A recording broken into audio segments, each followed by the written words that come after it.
พิธีได้จัดขึ้นในวันที่ 13 กุมภาพันธ์ 2026 อยู่ที่โรงเรียนประถมบ้านนาพร้าวโดยการเข้าร่วมเป็นประธานของทาน อุดมไซรัตนาเฮืองศรีห้องประธานคณะกรรมการปกครองเมืองไซบัวทอง ผู้ชี้นำเวียกงานคงเขตวัฒนธรรมสังคมเมืองท่านนางมิงเจริญหัวหน้าโครงการสุขอนามัย มีผู้ประสานงานโครงการสุขอนามัย หัวหน้าคณะห้องการเกี่ยวข้องอำนาจการปกครองบ้านพ่อแม่ประชาชนครูอาจารย์พร้อมด้วยน้องน้อยนักเรียนเข้าร่วมพิธีได้รับฟังการผ่านบทสรุปการจัดตั้งปฏิบัติโครงการสุขอนามัยโรงเรียนประถมนาพร้าวซึ่งได้ยกให้เห็นสภาพทั่วไปของโรงเรียนประถมบ้านนาพร้าวมีโรงเรียนประถม2 หลังมี7 ห้องเรียนใส่เป็นห้องเรียน5 ห้องห้องอ่าน1 ห้องและห้องการ1 ห้องมีครูสอนทั้งหมด4 คนหญิง1 คนนักเรียนอนุบาล113 น้องหญิง18 น้องดังนั้นทางโครงการสุขอนามัยจึงได้สั่งตั้งคณะกลุ่มอาสาสมัครเพื่อรับผิดชอบในการจัดตั้งปฏิบัติกิจกรรมโครงการสุขอนามัยซึ่งประกอบมี3 กิจกรรมหลักคือก่อสร้างอ่างสตาโดโดยใช้แผงพลังงานแสงอาทิตย์ปั๊มน้ำพร้อมทางติดตั้งระบบน้ำอ่างล้างมือ3 จุดปรับปรุงซ่อมแปลงห้องน้ำ5 ห้องและสร้างส่วนครัวโรงเรียน1 ส่วนซึ่งได้มีการสนองแนวพันธุ์7 ชนิดการผลิตฝุ่นบ่มการผลิตน้ำหมักชีวภาพและอุปกรณ์ต่างๆในการปลูกฝังในการก่อสร้างครั้งนี้แม่นให้งานภาคส่วนรัฐ3 ห้องการเกี่ยวข้องคือห้องการศึกษาธิการและกีฬาเมืองห้องการสาธารณสุขเมืองห้องการเกษตรกรรมและสิ่งแวดล้อมเมืองพร้อมทั้งอาสาสมัคร15 ท่านผู้อาจารย์และอำนาจการปกครองบ้านนาพร้าวโดยภายใต้การชี้นำของผู้ประสานงานโครงการสุขอนามัยและวิชาการห้องการศึกษาธิการและกีฬาเมืองเฮ็ดให้กิจกรรมดังกล่าวสำเร็จตามแบบแผนของโครงการกำหนดไว้นอกนั้นทางโครงการและภาคส่วนรัฐที่เกี่ยวข้องยังได้ให้ความรู้ทางด้านสุขอนามัยในการล้างมือ7 ขั้นตอนการนำไส้วิถ่ายการถูแคลให้ถูกวิธีจากนั้นพิธีก็ได้เซ็นบทบันทึกมอบรับกิจกรรมโครงการสุขอนามัยระหว่างทานนางมิงเจริญหัวหน้าโครงการสุขอนามัยและทานคำเครืองมงคลผู้อำนวยการโรงเรียนประถมบ้านนาพร้าวเมืองไซบัวทองแขวงขมวนโดยส่องหน้ากับผู้เข้าร่วมเป็นสักขีพยานโอกาสเดียวกันนี้ท่านอุดมไซรัตนาเฮืองศรีห้องประธานคณะกรรมการปกครองเมืองยังได้มอบคอมพิวเตอร์ตั้งโต๊ะจำนวน1 สูตรให้กับอำนาจการปกครองบ้านนาพร้าวเพื่อรับใช้ข้างทำอีกงานบุญดังกล่าวจัดขึ้นในระหว่างวันที่20-21 กุมภาพันธ์ 2026 อยู่ที่หอธรรมสภาเมืองไซเสถา นครหลวงเวียงจันทร์โดยการนำพาของคณะบริหารงานกรรมาธิการการต่างประเทศศูนย์กลางองค์การพุทธศาสนาสัมพันธ์แห่งสาธารณรัฐประชาธิปไตยประชาชนลาวซึ่งมือทำอิฐได้รับฟังการปาฐกถา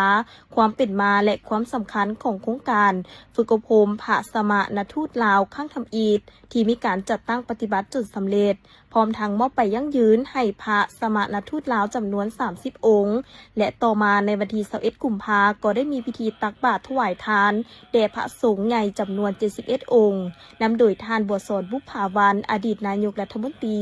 มีบรรดาอดีตรัฐมนตรีและมวลชนเข้าร่วมอย่างหลงไหลในพิธีพระอาจารย์ดาวเสด็จเลิศมณีคณะบริหารงานประจำศูนย์กลางองค์การพุทธศาสนาสัมพันธ์ลาวกล่าวว่ากิจกรรมครั้งนี้เพื่อระดมทุนในการตั้งกองทุนให้พระสงฆ์ที่จะไปเผยแพร่อยู่ภายในและต่างประเทศนั้นได้มีกำลังทรัพย์และสำคัญที่สุดตามนโยบายของภาครัฐนั้นต้องกุ้มตนเองเพิ่งตนเองดังนั้นกรรมาธิการการต่างประเทศศูนย์กลางองค์การพุทธศาสนาสัมพันธ์แห่งสาธารณรัฐประชาธิปไตยประชาชนลาวจึงระดมทุนออกตนญาติโยมทางด้านภาครัฐและเอกชนเพื่อเป็นทุนโฮในการฝึกอบรมพระสมณทูตลาวครั้งต่อไปและจุดประสงค์เป้าหมายการเฮ็ดบุญในครั้งนี้นอกจากการระดมทุนแล้วเป็นการเชิดชูบูชาคุณพระมหาเถระที่มีคุณงามความดีโดยเฉพาะอดีตองค์การพุทธศาสนาสัมพันธ์แห่งสาธารณรัฐประชาธิปไตยประชาชนลาวศูนย์กลางองค์การพุทธศาสนาสัมพันธ์แห่งสปป.ลาวกรรมาธิการการต่างประเทศในมื้อนี้ได้เฮ็ดบุญบูรพาจารย์น้อมระลึกถึงบูชาคุณแด่องค์พระยศแก้วมหางอนดำรงบุญพระมหาเถรเจ้าองค์ที่5อดีตประธานศูนย์กลางและพระลักแก้วยะทานบัวคำสารีบุตรที่เป็น องค์ห้องประธานพร้อมองค์4นำกรรมาธิการการต่างประเทศพระอาจารย์พงษาบริบูรณ์ที่เป็นห้องหัวหน้ากรรมาธิการการต่างประเทศนั้น โดยเฉพาะกรรมาธิการการต่างประเทศมีบทบาทสำคัญและส่งเสริมพระสงฆ์ลาวเผยแพร่พระพุทธศาสนาทั้งภายในและต่างประเทศและสำคัญที่สุดในมื้อนี้จุดประสงค์ในการเฮ็ดบุญในครั้งนี้เพื่อระดมทุนในการก่อตั้งกองทุนให้แก่พระสงฆ์ที่จะไปเผยแพร่ภายในและต่างประเทศนั้นได้มีกำลังทรัพย์บ่ว่าทั้งด้านทุนห้อนก็ดีและสำคัญที่สุดตามนโยบายของพรรคของรัฐนั้นเพิ่นนโยบายว่าเฮาต้องเฮ็ดกลุ่มตัวเองเพิ่งตัวเองได้ดังนั้นจะว่ากรรมาธิการการต่างประเทศศูนย์กลางองค์การพุทธศาสนาสัมพันธ์แห่งสปป.ลาวนั้นจึงระดมทุนออกตนญาติโยมและทั้งด้านภาครัฐเอกชนก็ดีเพื่อจะเป็นทุนห้อนในการฝึกอบรมพระสมณทูตครั้งต่อไปจุดมุ่งหมายในการเฮ็ดบุญในครั้งนี้นอกจากการระดมทุนแล้วการเสิร์ชสู้บูชาคุณพระมหาเถระที่มีคุณงามความดีโดยเฉพาะอดีตประธานศูนย์กลางองค์การพุทธศาสนาสัมพันธ์แห่งสปป.ลาวญาทานงอนดำรงบุญนั้นเป็นองค์สำคัญเป็นองค์ก่อตั้งกรรมาธิการการต่างประเทศเป็นองค์บุกเบิกเฮ็ดให้พระสงฆ์ลาวมีบทบาทสำคัญทั้งเวทีทั้งภายในและต่างประเทศและสำคัญที่สุดพระสงฆ์ลาวที่ฝึกอบรมนั้นนอกจากวีซ่าทั้งด้านศาสนาฮิตของประเภทนี้แล้วยังเอาระเบียบภาครัฐบ้านเมืองโดยเฉพาะกระทรวงการต่างประเทศนั้นการทูตประชาชนศึกษาประวัติศาสตร์ลาวของเฮาเพื่อไปเผยแพร่ให้โลกรับรู้และศึกษานโยบายของพรรคของรัฐทิศทางของพรรคของรัฐได้กำเนิดแนวทางของพรรคของรัฐนั้นได้เข่งคู่ในการเผยแพร่ศาสนาและเข่งคู่กับการเผยแพร่นโยบายของพรรคของรัฐให้เข่งคู่กับประเทศชาติบ้านเมืองดังนั้นมาในมื้อนี้ออกตนญาติโยมท่านทั้งหลายที่มีจุดประสงค์ที่จะร่วมบริจาคทุนห้อนเข้ากรรมาธิการการต่างประเทศศูนย์กลางองค์การพุทธศาสนาสัมพันธ์แห่งสปป.ลาวก็ดีท่านใดที่เบิ่งโทรภาพก็ดีก็ขอเชิญเจริญพรได้เพื่อเป็นทุนห้อนในการส่งเสริมพระสงฆ์สามเณรที่มาเฮ็ดเวียกอยู่ศูนย์กลางนี้2กับเพื่อให้ออกตนญาติโยมได้เข้าใจพระสงฆ์หลากหลายขึ้นนอกจากการสร้างธรรมทูตพระสมณทูตแล้วกรรมาธิการการต่างประเทศมีจุดมุ่งหมายเพื่อจะส่งเสริมพระสงฆ์นี้ไปเผยแพร่ทั้งภายในโดยเฉพาะวัดว่าอาห้ามอยู่ตามเขตบ้านนอกซอกลีกก็ดีหรือว่าตามห้างไก่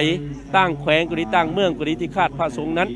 กรรมาธิการการต่างประเทศก็พร้อมจะส่งเสริมพระสงฆ์เหล่านั้นได้เรียนรู้ฮิตของประเพณี2ทั้งพระกรรมาธิการการต่างประเทศนั้นจะส่งเสริมพระสงฆ์สามเณรได้ไปเฮ็ดเวียกอยู่ต่างประเทศโดยเฉพาะบางประเทศโดยเฉพาะประเทศยุโรปก็ดีประเทศอื่นๆก็ดีที่ต้องการพระสงฆ์ลาวนั้นเฮาก็ไปได้หลังจากการฝึกอบรมแล้วดังนั้นอาตมาแนะนำคณะสงฆ์ตั้งหน้าหัวหน้ากรรมาธิการการต่างประเทศพระอาจารย์ใหญ่ปอ.ดำรงพิมจักรห้องประธานศูนย์กลางองค์การพุทธศาสนาสัมพันธ์แห่งสปป.ลาวหัวหน้ากรรมาธิการการต่างประเทศพร้อมด้วยคณะกรรมาธิการการต่างประเทศนั้นขอแสดงความรู้บุญคุณพ่อแม่ครูบาอาจารย์ที่ได้ร่วมจตุปัจจัยเสียสละเวลาอันมีค่าได้มาร่วมงานบูรพาจารย์ในครั้งนี้และอวยพรไส้ประเสริฐมายังการนำภาครัฐครอบครัวการนำภาครัฐออกตนญาติโยมพุทธศาสนิกชนขอมีความสุขกายสบายใจปราศจากเคราะห์เข็นเว้นให้อันตรายทั้งปวงขอมีความสุขความเจริญในวิถีชีวิตทุกมื้อทุกยามทุกเวลานั่นก็ข้าเทิน สำหรับจุดประสงค์หลักของการฝึกอบรมครั้งนี้เพื่อให้พระสมณทูตลาวมีความรู้ความสามารถและมีความมั่นใจในการปฏิบัติศาสนกิจตามวัตถุประสงค์เกี่ยมพร้อมพระสมณทูตลาวที่มีคุณสมบัติเหมาะสมภายใต้กรรมาธิการการต่างประเทศและในประเทศอื่นส่งเสริมสนับสนุนพระสงฆ์ลาวที่เฮ็ดหน้าที่เผยแพร่พระพุทธศาสนาอยู่ในประเทศต่างๆและเพื่อสนองนโยบายของภาครัฐและองค์การพุทธศาสนาสัมพันธ์แห่งสาธารณรัฐประชาธิปไตยประชาชนลาวโดยเฉพาะกรรมาธิการการต่างประเทศทางด้านการพัวพันเวียกงานต่างประเทศของพระพุทธศาสนาและศาสนาอื่นการฝึกอบรมพระสมณทูตลาวครั้งนี้เป็นสุธรรมอิฐที่จัดที่วัดป่าพิลาวงศ์บุตรกัสการาม บ้านจำปาปากแฮดเมืองสีโคตะบองนาไซทองนาโคลเวียงจันทน์มีพระสงฆ์เข้าฝึกอบรม30 องค์ โดยกำหนดเอาระยะเวลาในการอบรมทั้งหมด3 เดือน การฝึกอบรมพระสมานทูตลาวได้จัดตั้งปฏิบัติไปตามดำรัสของหลักสูตร ประกอบด้วยภาคทฤษฎีอบรม ภาคปฏิบัติธรรมกรรมฐาน ภาคสาธารณูปการ ภาคกิจกรรมและภาคสอบประเมิน ท่านผู้ชมที่เคารพนำท่านผู้ชมมาติดตามกันที่บรรยากาศของการนับคะแนนเสียงการเลือกตั้งสมาชิกสภาแห่งชาติสุดที่10และสมาชิกสภาประชาชนนครหลวงจันทร์สุดที่5และตอนนี้ข้าพเจ้านำท่านผู้ชมมาอยู่ที่หน่วยเลือกตั้งที่23ประจำเมืองจันทบุรีนำท่านผู้ชมไปติดตามบรรยากาศของการนับคะแนนเสียงพร้อมกันบรรยากาศของการนับคะแนนเสียงประจำหน่วยเลือกตั้งที่23เมืองจันทบุรีที่วัดบ้านศรีบุญเฮืองเมืองจันทบุรีนครหลวงจันทร์ในตอนแรกของวันที่22กุมภาพันธ์2016นี้เต็มไปด้วยความหมายความสำคัญและเป็นอีกบ้านหนึ่งที่สำเร็จการเลือกตั้งตามคาดหมายและได้มีการนับคะแนนแบบเปิดเผยจัดแจ้งและโปร่งใสบ้านดังกล่าวนี้ได้เปิดหีบปอนบัตรให้ผู้มีสิทธิ์เลือกตั้งมาใช้สิทธิ์ของตนตั้งแต่เวลา 7:00 น.เพื่อให้ทุกคนที่มีอายุ18 ปีขึ้นไปได้ใช้สิทธิ์อย่างครบถ้วนจนฮอดเวลา5 โมงแลงจึงได้มีการปิดหีบปอนบัตรและเริ่มนับคะแนนเพื่อสรุปผลการเลือกตั้งโอกาสนี้ท่านนางวรรณพรทิพวงศ์ในบ้านศรีบุญเฮืองได้ให้สัมภาษณ์ว่าเจ้าก่อนอื่นก็ขอสบายดีเนาะข้าพเจ้าแม่นนางวรรณพรทิพวงศ์เลขาพักบ้านนายบ้านศรีบุญเฮืองเนาะเกี่ยวกับการปนบัตรเลือกตั้งในมื้อนี้เนาะก็ถือว่าเป็นขบวนฟุดฟื้นเนาะแล้วก็มีพ่อแม่ประชาชนมาใช้สิทธิ์ถือว่าครบจำนวน 100% เนาะถือว่าปัจจุบันนี้พวกเราปิดหีบเนาะปิดหีบแล้วถือว่าเริ่มนับคะแนนว่าสิซาเนาะเจ้าถือว่าได้การจะตั้งปฏิบัติโดยแม่นได้เฮ็ดตามระเบียบของเพิ่นวางไว้ทุกขั้นตอนเนาะนะก็ถือว่าเป็นอันว่าสำเร็จเสร็จสิ้นในการปนบัตรเนาะยังแต่สรุปคะแนนหั่นยังแต่สรุปคะแนนเนาะเพื่อว่าส่งคันถึงหั่นเฉพาะหน่วย23เนาะหน่วย23ที่มาป่นบัตรอยู่วัดศรีบุญเฮืองแม่นมีจำนวน561คนหญิง283คนเนาะบรรยากาศเนาะบรรยากาศนี่ก็ถือว่าตั้งแต่เช้าเนาะตั้งแต่เช้าก็ถือว่าเริ่มตั้งแต่7:30 น.เนาะถือว่ารวมตัวประชาชนแล้วก็มีการเปิดพิธีภายหลังเปิดพิธีแล้วก็จะเป็นอนุกรรมการเนาะป่อนบัตรต่อจากมาก็เป็นพ่อแม่ประชาชนเนาะก็จะถือว่าตั้งแต่เช้าจนฮอดปัจจุบันถือว่าสำเร็จนะข้าพเจ้าเนาะในนามการจัดตั้งเนาะต่างหน้าพ่อแม่ประชาชนเมื่อบ้านนี่นะถือว่ามีความดีใจเนาะต่อพ่อแม่ประชาชนผู้ที่มีสิทธิ์เลือกตั้งนับแต่อายุ18 ปีขึ้นไปเนาะที่ว่าได้สละได้สมัครใจเนาะตามสิทธิ์ของตัวเองมาใช้สิทธิ์ของตัวเองได้เต็มที่เนาะถือว่าข้าพเจ้านี่ก็ถือว่าดีมุกดีใจหลายที่พ่อแม่ประชาชนให้ความเอาใจใส่เนาะในการใช้สิทธิ์ของตัวเองเพื่อเลือกเอาผู้ที่มีความรู้ความสามารถมาบริหารบ้านเมืองเนาะก็ถือว่าดีใจหลายมื้อนี้นะถือว่าครบร้อยก็ถือว่าเป็นอันที่ว่าดีใจที่สุดเนาะนะผ่านการลงติดตามการลงสมัครหับเลือกตั้งสมาชิกสภาแห่งชาติสุดที่10และสมาชิกสภาประชาชนนครหลวงจันทร์สุดที่5เห็นว่าในนครหลวงจันทร์มีบรรยากาศที่คึกคืนในการเลือกตั้งซึ่งพ่อแม่ประชาชนล้วนแต่ตื่นตัวมาใช้สิทธิ์อย่างเป็นขบวนฝุดฟื้นพร้อมนี้บรรดาคณะกรรมการก็ได้เอาใจใส่เฮ็ดเวียกอย่างเฮาหันตั้งแต่เช้าจนค่ำเพื่ออำนวยความสะดวกแก่การเลือกตั้งและนับคะแนนเสียงให้มีผลสำเร็จพร้อมทั้งให้บรรลุตาม4คาดหมายของการเลือกตั้งคือนำพาผู้มีสิทธิ์เลือกตั้งไปปนบัตรเลือกตั้งให้ครบถ้วน100%นำพาผู้มีสิทธิ์เลือกตั้งให้ฮู้ใช้สิทธิ์ในการปนบัตรเลือกตั้งถูกต้องตามระเบียบการเลือกตั้ง100%นำพาเวียกงานป้องกันชาติป้องกันความสงบให้มีความสงบปลอดภัย100%และนำพาเวียกงานปนบัตรเลือกตั้งให้รับประกันความโปร่งใสและสำเร็จทันตามกำหนดเวลา100% บรรดาการนำผักหลาดพร้อมด้วยประชาชนลาวบรรดาเผ่าได้พร้อมเพรียงกันไปใช้สิทธิประชาธิปไตยของตนเองปนบัตรเลือกตั้งเอาสมาชิกสภาแห่งชาติสุดที่10และสมาชิกสภาประชาชนขันแขวงสุดที่5ซึ่งได้จัดขึ้นพร้อมกันในขอบเขตทั่วประเทศในวันที่22กุมภาพันธ์2026นี้เฉพาะอยู่นครเมืองจันทร์พนาธานทองลุ้นศรีสุริตเลขาธิการใหญ่คณะบริหารงานศูนย์กลางภาคประธานประเทศพร้อมด้วยภรรยาและบรรดาการนำผักหลาดได้ไปปนบัตรเลือกตั้งอยู่ที่หน่วยปนบัตรเลือกตั้งห้องการบ้านท่าพลานไซเมืองศรีสัตนานครเมืองจันทร์โดยการต้อนรับของฐานอาสพังท้องศรีพันดอนเลขาคณะภาคเจ้าของนครเมืองจันทร์พร้อมด้วยคณะกรรมการเลือกตั้งขันนครเมืองจันทร์ขันเมืองขันบ้านและภาคส่วนที่เกี่ยวข้องบันเลือกตั้งสมาชิกสภาแห่งชาติสุดที่10และสมาชิกสภาประชาชนขันแขวงสุดที่5แม่นเหตุการณ์การเมืองหนึ่งที่สำคัญทุกๆ5ปีจะได้จัดขึ้นเทื่อหนึ่งเพื่อให้พลเมืองลาวผู้มีสิทธิ์เลือกตั้งได้เลือกเอาบุคคลที่มีมาตรฐานและเงื่อนไขครบถ้วนกว่าหมู่เป็นสมาชิกสภาแห่งชาติและสภาประชาชนขันแขวงเพื่อเป็นตัวแทนแห่งสิทธิ์และผลประโยชน์ของประชาชนลาวบรรดาเผ่าซึ่งบันเลือกตั้งในครั้งนี้ทั่วประเทศมีผู้มีสิทธิ์เลือกตั้งทั้งหมด4 ล้านกว่าคนในนี้เฉพาะอยู่นครเมืองจันทร์มีผู้มีสิทธิ์เลือกตั้งทั้งหมด 663,410 คนและมีหน่วยปนบัตรเลือกตั้งทั้งหมด800 กว่าหน่วยสำหรับทั่วเมืองศรีสัตนานมี77หน่วยเลือกตั้งมีผู้มีสิทธิ์ปนบัตร 41,408 คนในโอกาสนี้ท่านสิทธิ์ประเสริฐอุเทนทปัญญารองเลขาพรรคเมืองรองคณะกรรมการเลือกตั้งเมืองศรีสัตนานได้ให้สัมภาษณ์ว่าจุดพิเศษของสภาพหลวงของเมืองศรีสัตนานของเราเมืองศรีสัตนานของเมืองหนึ่งที่อยู่ใน4ตัวเมืองในของนครหลวงเวียงจันทน์เนาะอันบรรทานครูเรื่องกันว่าเมืองศรีสัตนานของเราเป็นสถาบันการศึกษาเนาะองค์การสกลสถานทูตต่างๆก็ถือว่าตั้งเป็นจำนวนลงหลายอยู่ในเมืองศรีสัตนานของเราเมืองศรีสัตนานของเรามี37บาทนะ30บาทอยู่ในหันมีประชากรทั้งหมด 69,000 กว่าคนเนาะเป็นยิ่ง 33,000 กว่าคน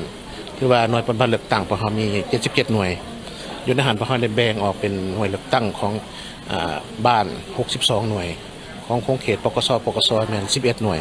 และนั้นก็มีหน่วยเคลื่อนที่พิเศษเป็นหน่วยเคลื่อนที่พวกเราหน่วยเคลื่อนที่พวกเรามี4หน่วยที่ว่าพวกเราก็ได้กักเกี่ยมเนาะต้นแม่นผู้เฒ่าผู้แก่ผู้คนเจ็บที่มาบ่ได้ก็ถือว่าพวกเรามีหน่วยเคลื่อนที่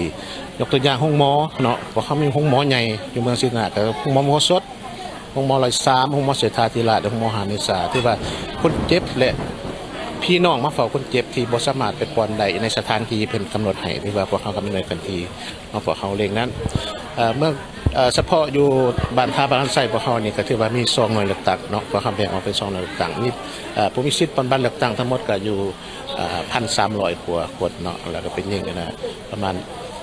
700 กว่าเนาะอันนั้นพวกเขาเป็นการเตรียมคาดคะเนพวกเขาจะให้สำเร็จก่อนนั่นน่ะก่อนพิธีปอนบัตรคือว่าคาดคะเนพวกเขาก็ประมาณ15 โมงพวกเขาให้สำเร็จเบิดเนาะให้สั่งรวมส่งให้กองเลขาอยู่ขันเมืองพวกเขาได้สำเร็จสั่งรวมส่งให้ขันนครหลวงอันนั้นพวกเขาขาดหมายพวกเขาคือนั้นเนาะแล้วก็ข้าพเจ้าแนะนำต่างนะให้คณะรับผิดชอบการปฏิบัติกระเฮียห้องให้มายังพ่อแม่ประชาชนบรรดาเผ่าที่มีสิทธิ์ปฏิบัติเลือกตั้งร่วมจิตร่วมใจกันเข้ามาใส่สิทธิ์ของตนเนาะเพื่อเอาผู้แทนที่ตนเองมักมีประสบการณ์และมีความรู้ความสามารถเป็นนางในสภาเพื่อแก้ไขปัญหาต่างๆรับห้องเอากฎหมายเนาะอะไรแล้วก็รับห้องเอาคนเงินแผนพัฒนาเศรษฐกิจสังคมของศาสตร์พวกเราเพื่อวันที่22กุมภาพันธ์นี้เป็นวันเลือกตั้งสมาชิกสภาแห่งชาติสุดที่10และสมาชิกสภาประชาชนขันแขวงสุดที่5ท่านบุญคำวงไซในบ้านนาขวยไตเมืองไซเสถานครเมืองจันทน์ได้ให้สัมภาษณ์ว่าบรรยากาศผู้มีสิทธิ์เลือกตั้งได้มาใช้สิทธิ์ปอนบัตรในมื้อนี้แม้นเต็มไปด้วยความฝุดฟื้นโดยมีประชาชนหลั่งไหลไปใช้สิทธิ์เลือกตั้งเอาผู้แทนประชาชนอย่างหลวงหลายซึ่งภายในบ้านนาขวยไตผู้มีสิทธิ์ปอนบัตรเลือกตั้งทั้งหมด 1,611 คนยิง763 คนหน่วยที่1รวมมี824คนหน่วยที่2มี787คนความคาดหวังของข้าพเจ้าในน้ำอำนาจการปกครองบ้านก็อยากให้ผู้แทนที่ได้รับเลือกตั้งเอาใจใส่แก้ไขปัญหาที่1เส้นทางหอมให้ไปมามีความสะดวกสบาย2แก้ไขปัญหาเรื่องน้ำประปาสิ่งแวดล้อมขี้เหงื่อนี่เป็นปัญหาที่อยากให้สมาชิกสภาแห่งชาติและสมาชิกสภาประชาชนขันแขวงช่วยเป็นปากเป็นเสียงนำเสนอให้องค์การปกครองนครหลวงจันทน์เพื่อเสนอ อต่อรัฐบาลมีทิศทางแก้ไขอวยพรให้การปอนบัตรเลือกตั้งสมาชิกสภาแห่งชาติและสมาชิกสภาประชาชนคันแขวงนี้จงบรรลุผลสำเร็จอย่างสง่างาม เจ้าคนอื่นก็ขอนับถือบรรดาพนักงานเนาะที่ได้สละเวลาเข้ามาร่วมในงานวันบัตรเลือกตั้งสสเนาะมื้อนี้ก็ถือเป็นเกียรติบรรยากาศถือว่าฟดฟื้นเนาะมื้อนี้ที่หลายภาคส่วนเข้ามาร่วมเนาะเป็นต้นก็คือว่าพ่อแม่ประชาชนเนาะและก็การนำของบ้านเฮาน่ะทั้งคณะบ้านและก็เจ้าหน้าที่ที่นำเรียกงานป้องกันทุกภาคส่วนที่ได้เข้าร่วมมื้อนี้ก็ถือว่ามีกระบวนการฝึกฝนเป็นอย่างสูงเนาะถือว่าทางคณะเฮาก็ได้เฮ็ดตามหน้าที่แล้วก็ความมอบหมายของขันเทิงเป็นอย่างสูงมื้อนี้ถือว่ามีความภูมิใจหลายถือว่าได้หลายภาคส่วนที่เข้าร่วมมื้อนี้ก็เป็นกระบวนการฝึกฝนเนาะเป็นอย่างใหญ่มื้อนี้ก็มีความสามัคคีเป็นเอกภาพระหว่างประชาชนทั้งคณะบ้านและก็การนำทุกภาคส่วนทุกแขนงการที่เข้าร่วมมื้อนี้ก็ทางบ้านเขาก็ขอชมเชยเนาะที่ได้ใช้สิทธิ์เลือกตั้งตัวเลขผู้ที่มีสิทธิ์ปอนบัตรเลือกตั้ง18 ปีขึ้นไปหัน1,740 ปลายกว่าคนเนาะเจ้าถือว่า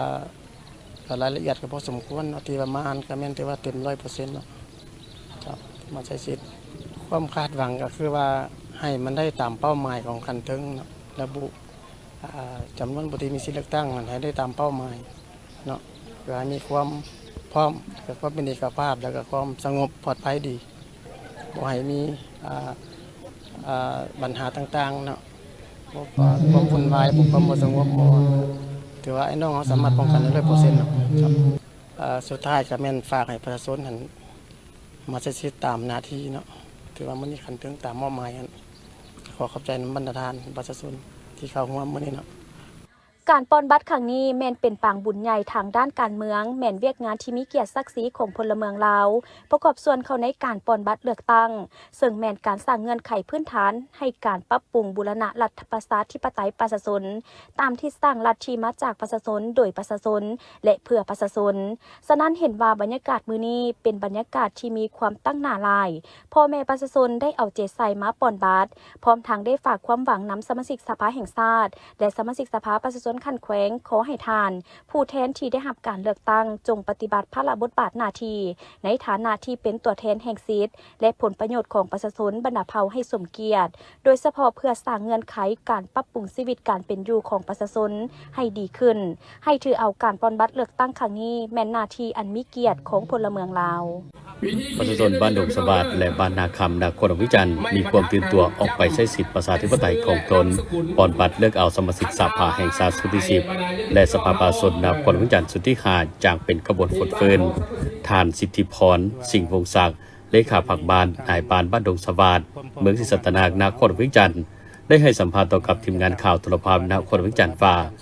สำหรับจุดปอนบัตรเลือกตั้งสมาชิกสภาแห่งชาติสุดที่10และสภาประชาชนนครวิจารณ์สุดที่5ประจำเขตเลือกตั้งเมืองศิษตนานโดยรวมแล้วแม้เต็มไปด้วยบรรยากาศที่ฝดเฟินประชาชนภายในบ้านมีความตื่นตัวสูงในการมาใช้สิทธิประชาธิปไตยของตนเพื่อปอนบัตรตั้งแต่ 7 โมงเช้าซึ่งภายในบ้านมีประชาชนผู้มีสิทธิปอนบัตรเลือกตั้งทั้งหมด 2,579 คนนับแต่เวลา 7 โมงหาเวลา 11 โมงได้มีประชาชนมาใช้สิทธิปอนบัตรเลือกตั้งแล้วประมาณ 80 ส่วนห้อยและคาดว่าจะให้สำเร็จใน 14 โมงสุดความพร้อมของบ้านดงสว่านเฮาเนาะจะตั้งปฏิบัติในการปอนบัตรเลือกตั้งสมาชิกสภาแห่งชาติสุดที่10เนาะและก็สมาชิกสภานครหลวงสุดที่5เนาะหรือว่าอยู่ในบ้านดงสว่านเฮานี่มีจำนวนคนทั้งหมดที่ว่ามีสิทธิ์ปอนบัตรเลือกตั้งนี่มีอยู่200คือ 2,579 คนเนาะที่ว่ามีสิทธิ์ปอนบัตรเลือกตั้งในสุดนี้เนาะแต่ว่าอยู่ในบ้านดงสว่านเฮานี้เนาะเป็นในแบ่งออกเป็นอยู่3หน่วยปอนบัตรเนาะคือหน่วย51 52 53เนาะว่ามาฮอดในยามนี้ก็ที่ว่าประชาชนพ่อแม่ประชาชนที่เขามาใช้สิทธิ์นี้อยู่ก็อยู่ประมาณ 80% แล้วเนาะแต่คาดว่าจะให้สำเร็จอยู่ในภายในประมาณ2โมงเนาะที่ว่าให้สำเร็จในการปอนบัตรเลือกตั้งนั้นอีกปอนบัตรสมาชิกสภาแห่งชาติสุดที่10 และสภาประชาชนนครหลวงจันทร์สุทธิคาประจำเขตเลือกตั้งเมืองศรีโคตะบองอย่างเป็นทางการ ตั้งแต่เวลา 7 โมงเช้าและมาฮอดเวลา 11 โมง 30 นาที การปอนบัตรไม่ดำเนินไปได้แล้ว 85 ส่วนห้อย ซึ่งทั่วบ้านนาคำมีประชาชนผู้มีสิทธิ์ปอนบัตรเลือกตั้งทั้งหมด 820 คน คาดว่าจะปิดหีบปอนบัตรในเวลา 14 โมง 00 ในการก้าเกียมการปอนบัตรเลือกตั้งของสมาชิกสภาแห่งชาติสุทธิ10และสมาชิกสภาประชาชนนครหลวงประจำเมืองศรีโคตสุทธิ5ถือว่าพวกเขาก็ได้ก้าเกียมและมื้อนี้พวกเขาก็ได้เปิดพิธีอย่างเป็นทางการในเวลา 7 โมงเช้าและเปิดหีบให้ประชาชนได้ปอนบัตรจนมาฮอดปัจจุบันนี้เวลา 11 โมง 30ถือว่าการปอนบัตรของพวกเขาก็ก้าวมาถึงถือว่าได้ 85% ละใกล้จะสำเร็จแล้วเนาะตัวนี้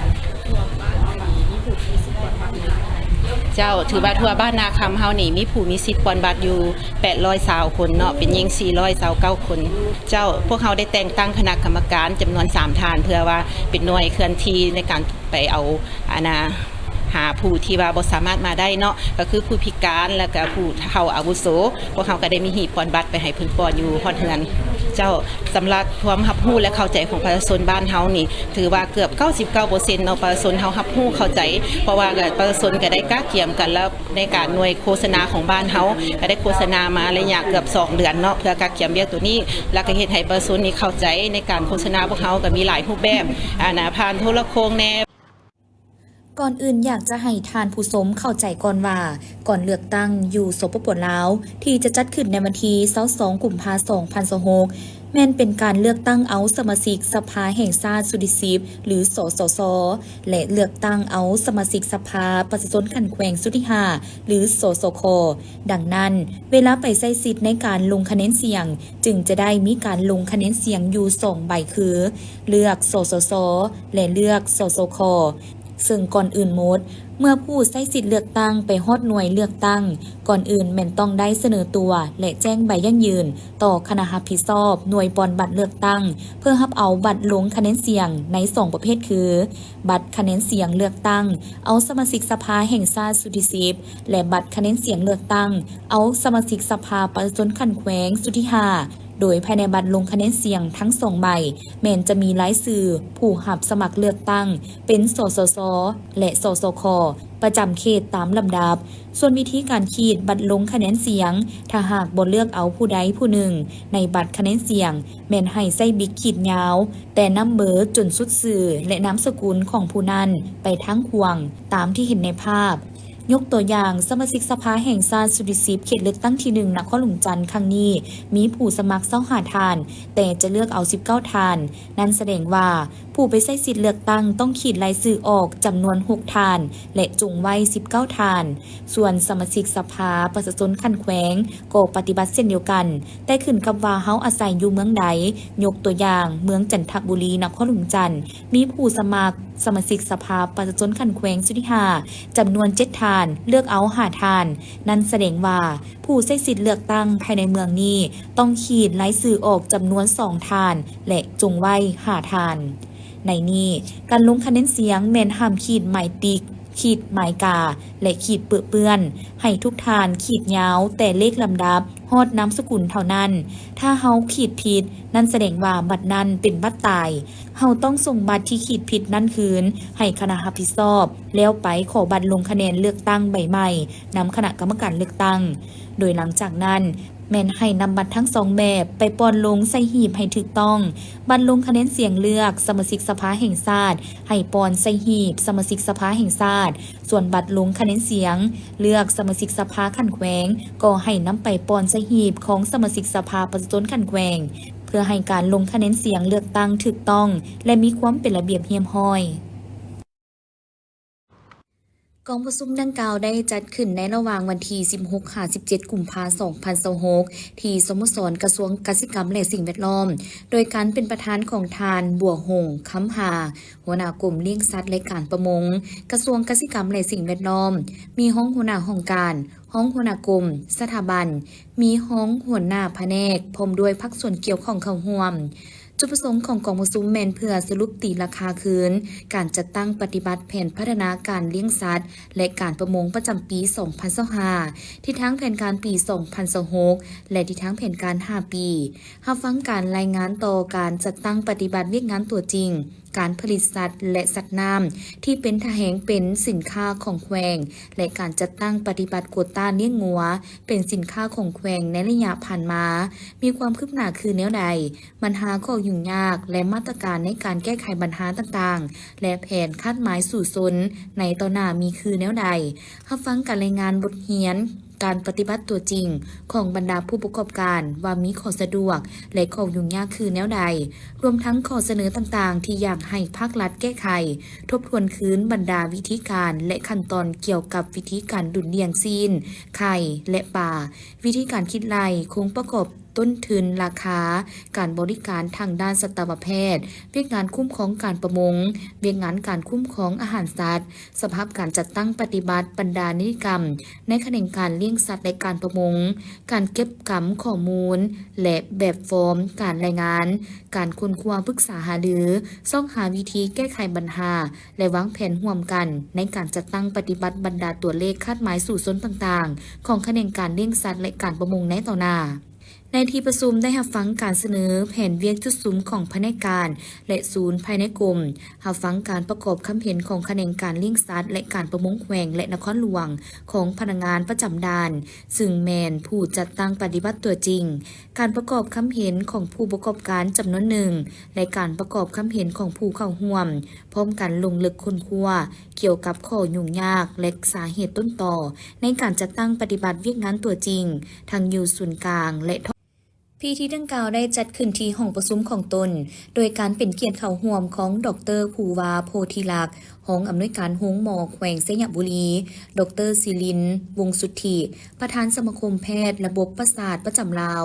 ดร.เกียรติมณีเพชรศิริแสงห้องอำนวยการโรงหมอมิตรภาพมีทีมงานเชี่ยวชาญพยาธิระบบประสาทจากสมาคมพยาธิระบบประสาทประเทศฝรั่งประจำลาวและเชี่ยวชาญจากโรงหมอมิตรภาพพร้อมด้วยแพทย์หมอภายในแขวงสยบุรีที่เกี่ยวข้องเข้าร่วมดร.ภูวาโพธิลักษณ์ได้กล่าวเปิดกองประชุมวิชาการทางด้านระบบประสาทครั้งที่1ซึ่งท่านได้กล่าวว่าพยาธิระบบประสาทแมนเป็นพยาธิหนึ่งที่พบเห็นหลายเป็นพยาธิที่พาให้เกิดความพิการซ้ำเหือและเสียชีวิตย้อนบ่ได้รับการปิ่นปัวแก้ไขทันเวลาผ่านมายังเป็นสิ่งท้าทายให้แก่แพทย์หมอในสภาพที่ยังขาดบุคลากรและขาดด้านเชี่ยวชาญการฝึกอบรมครั้งนี้สมณกรจะได้เรียนรู้พยาธิระบบประสาทที่มีอาการสนจากการตีบตันของเส้นเลือดในสมองภาวะเส้นเลือดในสมองตีบพยาธิระบบประสาทที่มีอาการสนจากปัญหาเส้นเลือดสมองแตกและการปิ่นปัวฝึกหัดตัวจริงกวดกาและปิ่นปัวคนเจ็บพยาธิระบบประสาทที่เกิดจากอาการสนเพื่อนำไปใช้ในเวียกงานปิ่นปัวแก้ไขคนเจ็บให้ได้รับการพัฒนาขึ้นเป็นก้าวๆพักเหงื่อกองประชุมได้จัดขึ้นที่แผนกโยธาธิการและขนส่งแขวงอุดมไซ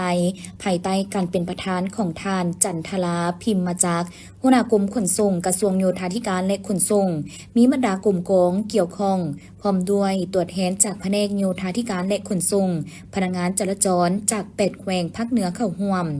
กองประชุมได้นำเสนอวิสัยทัศน์การคุ้มครองเวียกงานยานพาหนะทางบกระยะ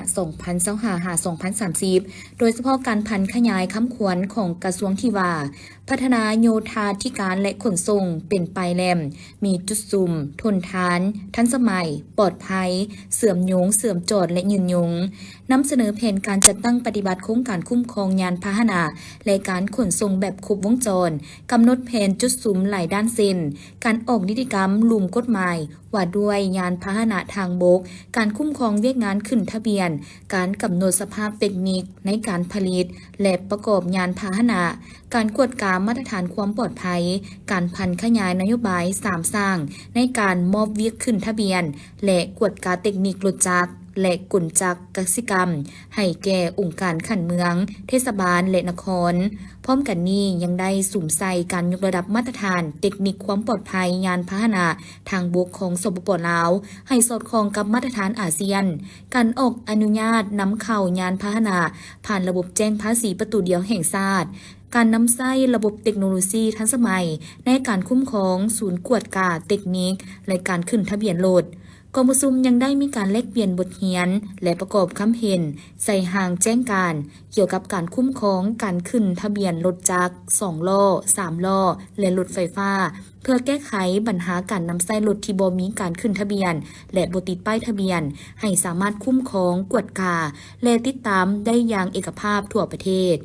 การดำเนินเวียกดังกล่าวมีเป้าหมายเพื่อป้องกันการปลอมแปลงเอกสารอำนวยความสะดวกให้เจ้าหน้าที่ตำรวจจราจรในการบังคับใช้กฎหมายลดผ่อนอุบัติเหตุทางหลวงแก้ไขการจราจรแออัดควบคุมลดบรรทุกหนักและเพิ่มรายรับของงบประมาณของรัฐได้นับคะแนนเสียงภายหลังที่เปิดหีบให้ผู้มีสิทธิ์ปลอดบัตรเลือกตั้งมาใช้สิทธิ์ของตนตั้งแต่ 7 โมงเช้า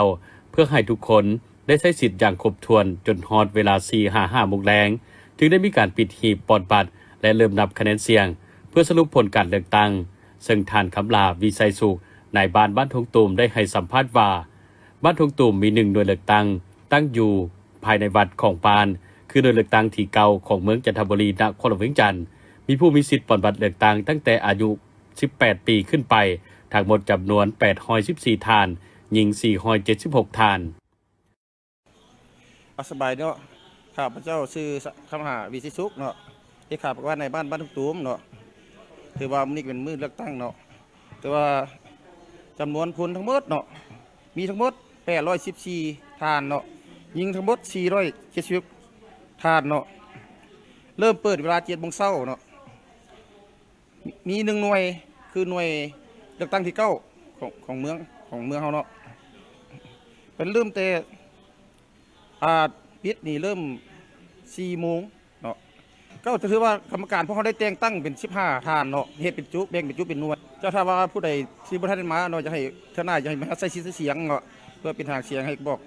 แก่น่ะประชาชนเนาะนอกจากบรรยากาศการเลือกตั้งที่มีประชาชนไปใช้สิทธิ์เลือกตั้งอย่างเป็นขบวนฟดฟื้นแล้วบรรดาคณะกรรมการการเลือกตั้งก็ได้เอาใจใส่เฮ็ดเวียกอย่างห้าวหันตั้งแต่ตอนเช้าจนฮอดค่ำเพื่ออำนวยความสะดวกแก่การเลือกตั้งและนับคะแนนเสียงให้มีผลสำเร็จพร้อมทั้งให้บรรลุตาม4คาดหมายของการเลือกตั้งคือนำพาผู้มีสิทธิ์เลือกตั้งไปปลอดบัตรเลือกตั้งให้ครบถ้วนห้อยสดห้อยนำพาผู้มีสิทธิ์เลือกตั้งให้ฮู้ใช้สิทธิ์ในการปลอดบัตรเลือกตั้งถูกต้องตามระเบียบการเลือกตั้งห้อยสดห้อยนำพาเวกงานป้องกันศาสตร์ป้องกันความสงบให้มีความสงบปลอดภัยห้อยสดห้อยและนำพาเวกงานปลอดบัตรเลือกตั้งให้รับประกันความโปร่งใสและสำเร็จทันตามกำหนดเวลาห้อยสนห้อยเต็มร้อยเนาะบ่อยากให้มีบัตรตายเนาะบ่อยากให้มาบ่มาเนาะสุดท้ายนี้ก็ข้าพเจ้าได้นำอันนั้นนะอำนาจการปกครองบ้านเนาะอยากขอเชิญชวนพ่อแม่พี่น้องประชาชนชาวบ้านสำคีของเฮาที่มีอายุ18 ปีขึ้นไปนี้อยากให้มาใส่สิทธิ์ของพวกท่านเนาะบ่อยากให้พวกท่านอันนั้นนะเสียสิทธิ์เนาะในโอกาสนี้ยังมีประชาชนภายในบ้านที่ได้ใช้สิทธิ์อย่างเต็มส่วนปนบัตรเลือกเอาสมาชิกสภาแห่งชาติและสมาชิกสภาประชาชนนครหลวงเวียงจันทน์และหยาบผ่านมาแม่นได้รับข้อมูลข่าวสารเกี่ยวกับการเลือกตั้งผ่านสื่อสังคมออนไลน์และโทรโข่งบ้านสำหรับเป้าหมายของประชาชนแม่นอยากได้สมาชิกสภาแห่งชาติและสมาชิกสภาประชาชนนครหลวงเวียงจันทน์ผู้ที่มีความรู้ความสามารถครบตามเงื่อนไขผู้มีความซื่อสัตย์ต่อประเทศชาติกล้าประกอบคำคิดคำเห็นและนำเอาคำคิดคำเห็นของประชาชนลาวบรรณาเผ่าไปเสนอต่อสภาแห่งชาติเพื่อก้าวไปสู่การปรับปรุงแก้ไขปัญหาต่างๆที่เกิดขึ้นในสังคมอย่างมีประสิทธิผล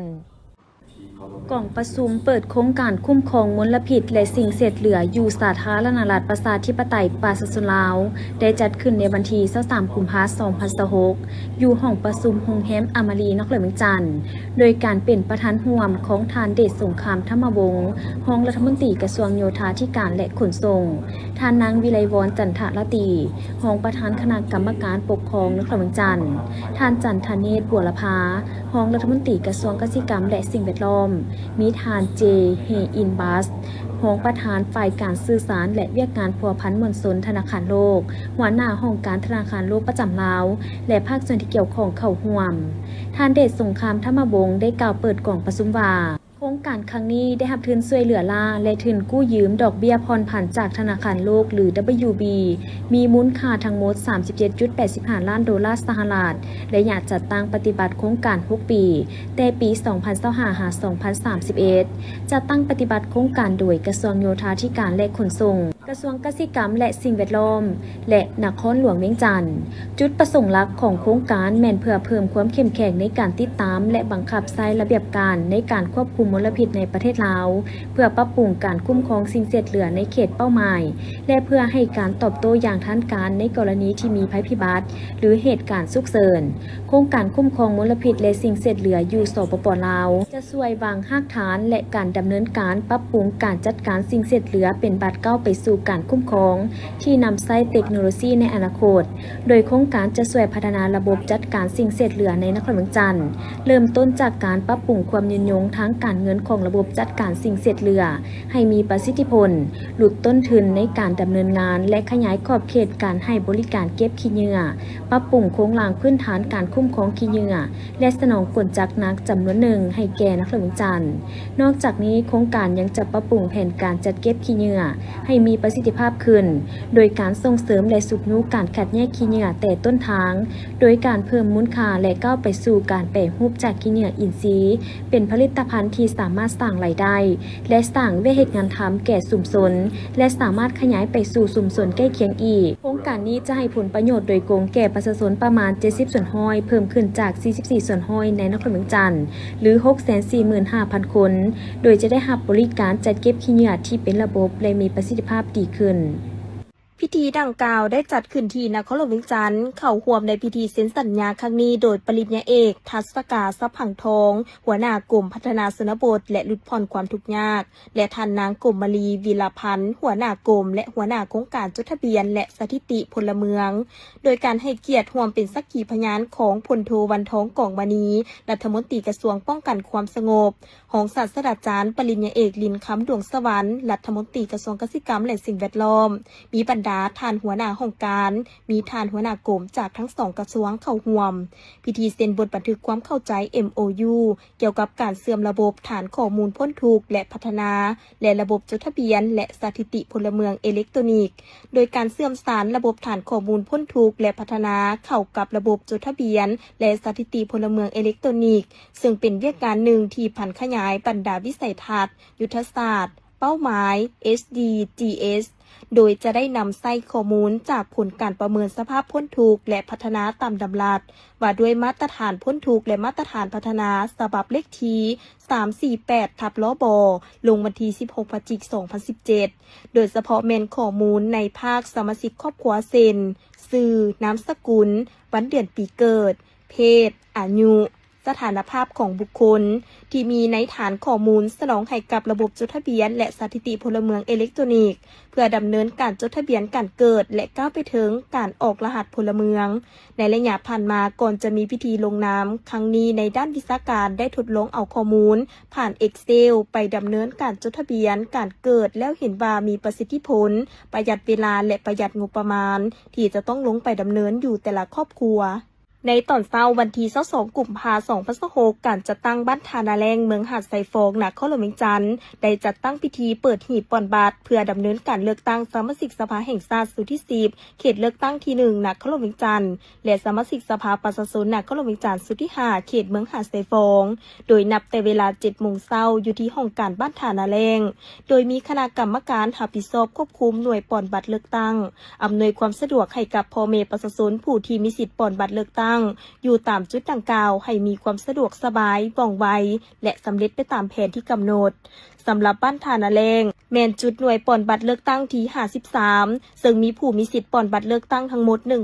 1,164 คนหญิง630 คนและในตอนเช้าของวันเดียวกันการจัดตั้งบ้านสิมโนเหนือเมืองหาดไซฟองก็ได้จัดพิธีเปิดหีบปอนบัตรเช่นกันเพื่อนำพาพ่อแม่ประชาชนอยู่ภายในบ้านของตนร่วมกันปอนบัตรเลือกตั้งซึ่งบ้านสิมโนเหนือแม่นจุดหน่วยเลือกตั้งที่71มีประชาชนผู้ที่มีสิทธิ์เลือกตั้งทั้งหมด902 คนหญิง482 คน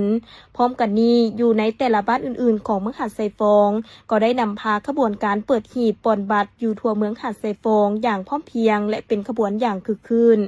วันที่22กุมภาพันธ์2026แม่นวันเลือกตั้งสมาชิกสภาแห่งชาติและสมาชิกสภาประชาชนขันแขวงทั่วประเทศก็คือทั่วนครเวียงจันทน์เพื่อให้มวลชนผู้ที่มีสิทธิ์ปลดบัตรเลือกตั้งอยู่แต่ละบ้านได้ร่วมกันออกไปใช้สิทธิประชาธิปไตยและพันธะของตนตามรัฐธรรมนูญและกฎหมายที่ได้กำหนดไว้ให้ครบถ้วนประชาชนลาวผู้ที่มีอายุแต่18ปีขึ้นไปแม่นให้พร้อมกันออกไปใช้สิทธิ์ใช้เสียงของตนเองเพื่อปลดบัตรอยู่ตามจุดหน่วยปลดบัตรเลือกเพื่อเฮ็ดให้การเลือกตั้งสมาชิกสภาแห่งชาติสุดที่10เขตเลือกตั้งที่1นครเวียงจันทน์และสมาชิกสภาประชาชนนครเวียงจันทน์สุดที่5เขตเลือกตั้งเมืองหาดทรายฟองมีผลสำเร็จ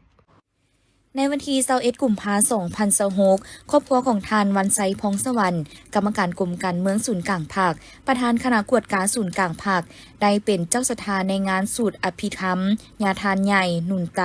แก้วมณีไซโดยมีบรรดาการนำของแขวงขมวนพร้อมด้วยคณะและอกตนญาติโยมได้ของห่วมเป็นเจ้าภาพเจ้าสถาในงานสูตรอภิธรรมสรีระสังขารญาทานใหญ่มหานุไตแก้วมณีไซอดีตประธานอปสแขวงขมวนอดีตประธานที่ปรึกษาอปสแขวงขมวนอดีตคณะที่ปรึกษาศูนย์กลางอปสสมัยที่7และอดีตเจ้าอธิการวัดจอมทองที่ได้ละสังขารด้วยอาการสงบในตอนเช้าของวันอาทิตย์ของกรรมวันที่8กุมภาพันธ์2026เวลา20:25 นาทีรวมอายุได้96ปี76พรรษาในปัจจุบันสรีระสังขารของญาทานใหญ่ได้ตั้งบำเพ็ญกุศลอยู่ที่วัดจอมทองเมืองท่าแขกแขวงขมวนและพิธีศาปนกิจสรีระสังขารแม้นจะได้จัดขึ้นในวันที่25เมษายน2026ถ้าพรรคส่วนใดมีจุดประสงค์อยากเป็นเจ้าภาพสูตรพระอภิธรรมบำเพ็ญกุศลในแต่ละวันแม้นให้ประสานสมทบรายละเอียดต่างๆกับคณะกรรมการรับผิดชอบเพิ่มเติมคือพระอาจารย์พรประเสริฐจันทคำเบอร์โทรศัพท์02096169358และพระอาจารย์คอนสวรรค์พิมพ์มสอนเบอร์โทรศัพท์0209298ประชาชนผู้มีสิทธิ์เลือกตั้งทั้งหญิงและชายนับแต่อายุ18ปีขึ้นไปได้เอาใจใส่ปฏิบัติพันธะและหน้าที่ของตนอย่างเต็มส่วนด้วยความเป็นเจ้าการคือปางบุญใหญ่ท่ามกลางสภาพอากาศที่เอื้ออำนวยเคียงคู่กับความเป็นระเบียบเรียบร้อยเขตเลือกตั้งที่12แขวงขมวนมีผู้ลงสมัครรับเลือกตั้งเป็นสมาชิกสภาแห่งชาติสุดที่10จำนวน14ท่านหญิง3ท่านในนั้นเลือกเอา10ท่านผู้ลงสมัครรับเลือกตั้งเป็นสมาชิกสภาประชาชนแขวงสุดที่5มี70ท่านหญิง23ท่านในนั้นเลือกเอา50ท่านพลเมืองทั่วแขวงมี 462,137 คนหญิง 238,888 คนในนี้ผู้มีสิทธิ์ปลดบัตรทั้งหมด 296,137 คนหญิง 149,036 คนมี396หน่วยปลดบัตรเฉพาะหน่วยปลดบัตรจุดที่1บ้านนาบงเมืองท่าแขกมีทานวันไซพองสวรรค์ประธานคณะกวดการศูนย์กลางภาคพร้อมด้วยทานไสสนาโคตรผู้ทอนเลขาพรรคแขวงขมวนผู้สมัครน้ำเบอร์2